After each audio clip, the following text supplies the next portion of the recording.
Bonjour à tous, aujourd'hui on va s'attaquer à un très vieux Wooden Butcher, The Celebrated Damascus Steel. Alors comme vous pouvez le voir, il est vraiment en très mauvais état.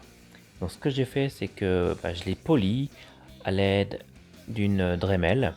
Et donc voilà le résultat. Après le polissage, c'est plutôt pas mal. Après ça pouvait pas non plus donner une lame parfaite parce qu'il était vraiment complètement bouffé par la rouille.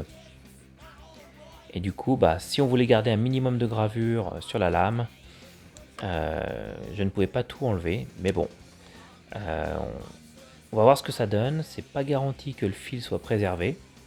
Donc là, j'utilise mon feutre pour m'assurer que la lame est bien droite. On le verra s'il s'enlève bien sur la lame. Donc là, je vous fais une vue au microscope du biseau, mais il n'existe plus quasiment. Donc il va falloir le refaire. Il y a un bon pet ici. Il y a un petit peu d'oxydation. On le verra mieux quand on aura fait le biseau. Et vu l'état du biseau à l'heure actuelle qui est inexistant, on va partir sur une diamantée, donc la Toma 400. On va mettre du scotch malgré tout sur le dos pour éviter de le limer de trop, voire pas du tout. Donc on mouille notre diamanté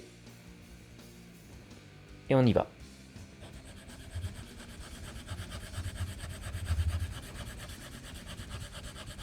Donc là on va voir vraiment si le feutre s'enlève de manière uniforme partout.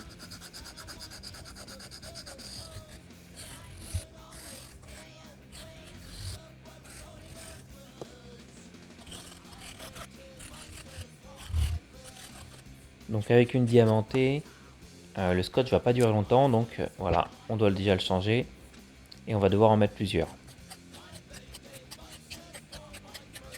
Donc on a commencé avec des va-et-vient, maintenant on fait des passes en X pour équilibrer le biseau.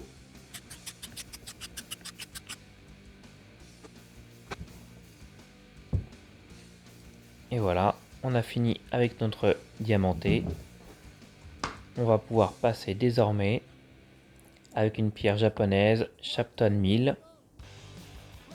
Et ce qu'on va faire, c'est qu'on va utiliser notre diamanté pour construire une boue sur cette Shapton 1000. Ce qui va nous permettre d'effacer plus rapidement les traces laissées sur le biseau par la Toma 400.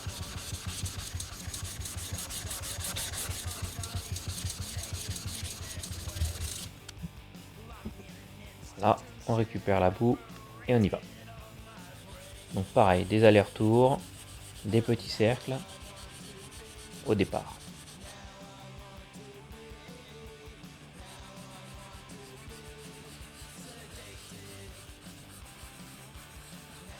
Donc cette très ancienne lame a une légère courbure au niveau du nez. Donc il faudra qu'on en prenne soin et pareil, léger aussi au niveau du talon. Ça arrive fréquemment sur ce type de rasoir ancien. On remet un nouveau scotch. Dès que votre scotch se trouve, il faut absolument le changer. Sinon votre biseau ne sera pas au bon angle.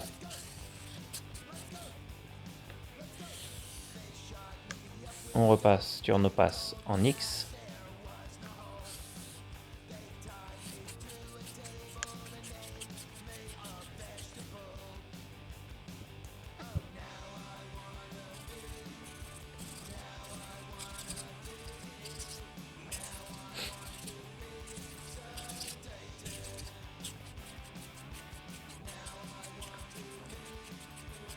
Parfait.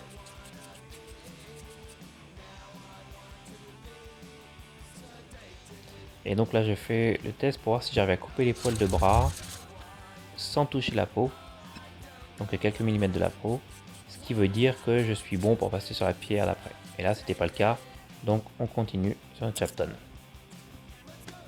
On rechange le scotch.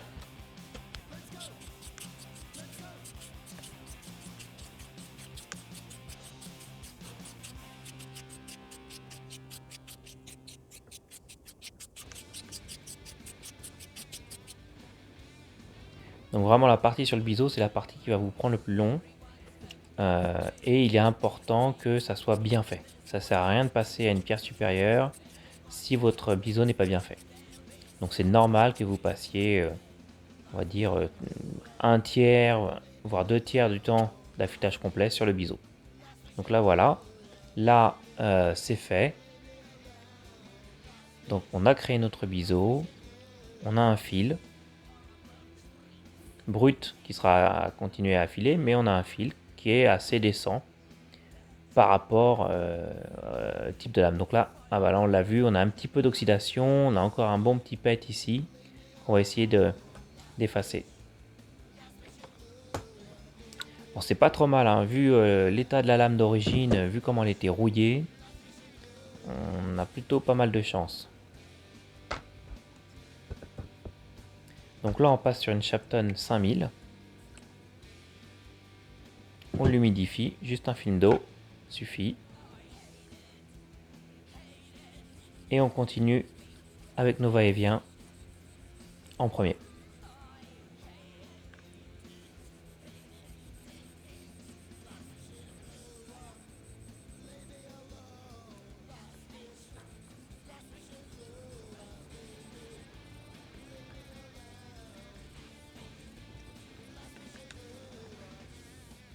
Et ensuite toujours les passes en X. Donc on s'applique de faire que toute la partie du fil touche bien. Ça ne sert à rien d'aller vite. Le but c'est d'avoir un geste bien appliqué. Vous le verrez si vous avez un microscope, de toute manière si vous n'êtes pas passé partout. Et désormais on passe sur une pierre naturelle japonaise, Nakayama LV5++, donc une pierre extrêmement dure. Et en l'occurrence cette pierre date de 1970 et vient de Kyoto. On réajuste le stand et on va utiliser avec une Asano Nagura qui va nous servir à faire une boue. Et donc la première Nagura qu'on va utiliser, ça va être l'Asano Nagura Tenju. Donc qui a un grit aux alentours de 7000.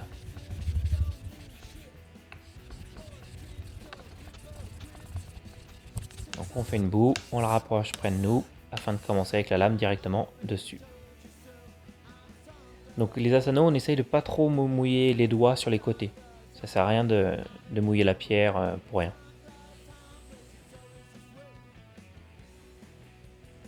Et on y va. Donc à partir de ce moment-là, sur cette pierre-là, on ne fait plus d'aller-retour, on fait que des passes en X et on n'a vraiment pas besoin de mettre beaucoup de pression.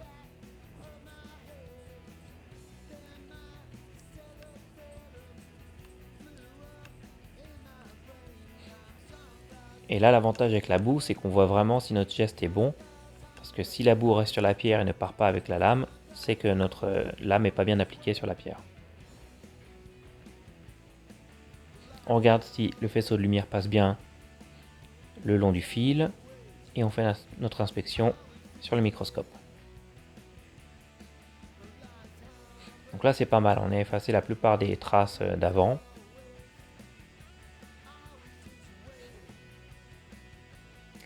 Voilà, donc là on a toujours cette oxydation, hélas. On ne pourra pas faire grand chose.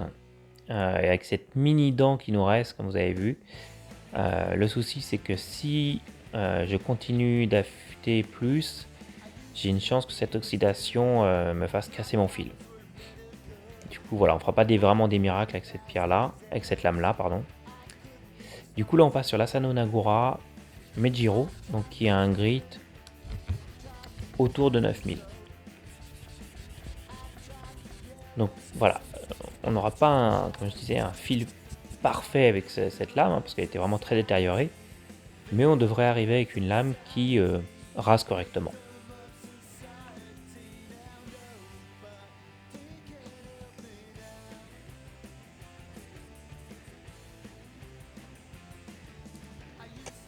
Ah, notre scotch a cassé, on en remet un.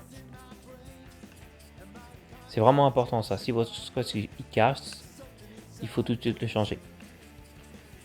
Sinon vous allez avoir un angle différent à un certain point au niveau de votre fil.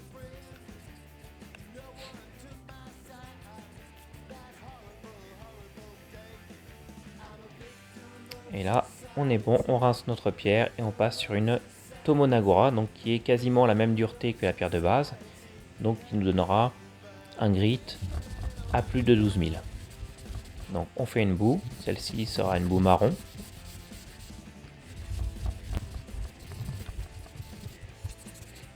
On la ramène près de nous et on commence.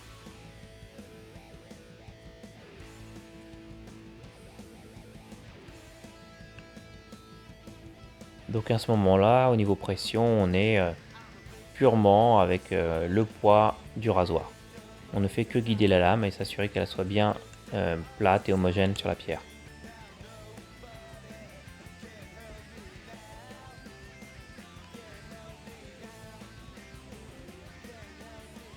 Là, on rince notre boue.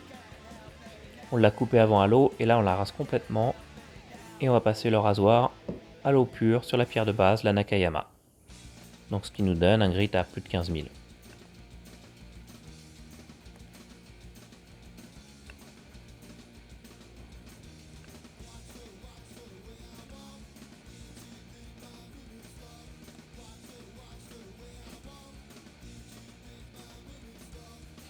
On fait attention en essuyant de ne pas se couper. Et voici notre fil final.